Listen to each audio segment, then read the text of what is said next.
Meanwhile, over on Capitol Hill, where it is a humid day there in Washington, D.C., House Democrats this morning introduced a new War Powers Act resolution. You got lawmakers on both sides of the aisle, too, seeking to limit the president's war powers. Colorado Representative Jason Crow joined CBS Mornings Plus just a short time ago to discuss what military actions the president can take as commander-in-chief versus what Congress must approve. Listen to this. There has to be an imminent risk against U.S. persons, U.S. facilities. But absent an imminent risk, you have to come to Congress. Congress has to debate it. We have to go to the American people. We have to get support. And if we don't have support, then we shouldn't be doing it.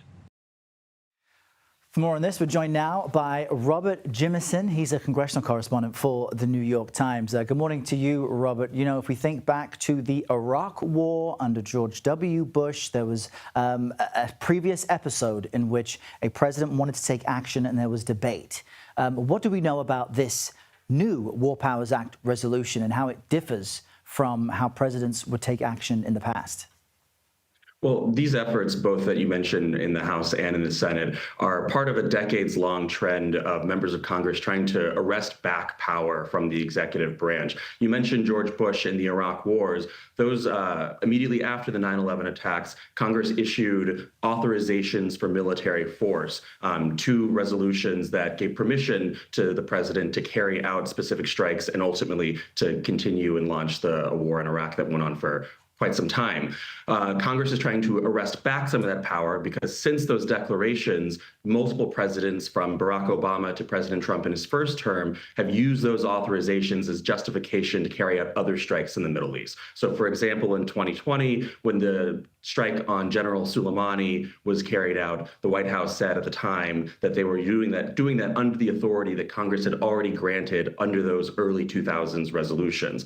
What Congress is now trying to do is say, we want to take back some of that power and require the White House to come to us to get permission for any kinds of strikes, which is a hard bar. It's very rare that an executive branch is going to return back power that Congress has already given them. And with Republicans in control in both the House and the Senate, it's an uphill battle to actually achieve that.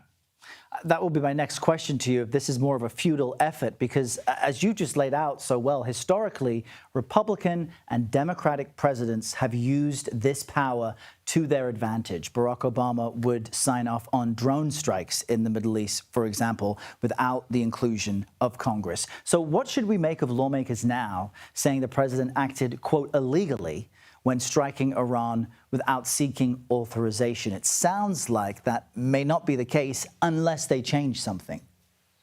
Well, first we'll have to wait for what the White House says their justification for this strike is. Normally, under federal law, the White House is required within 48 hours of carrying out a military operation to notify Congress of what was the reason that you carried this out and which military use authorization are you justifying this attack under. And so while we haven't heard if they've sent that yet, we're expecting to hear that in the coming days, just as they did with the General Soleimani strike in Baghdad. So first, we'll need to see what happens there. But I think you're right. It's an uphill battle to get this going. And while some members advocating for this might not call it a futile effort, it certainly will spark debate and will bring more of the American public into the argument and the discussion on what's going on with U.S. involvement in the Middle East, which that is also part of their reason for wanting to pursue these resolutions. Yeah, and underscores the importance, too, of viewers contacting their local representatives. Make sure your congressperson knows how you feel on this topic as they reflect the will of the people. Robert Jimison, thanks for joining us today. We appreciate it.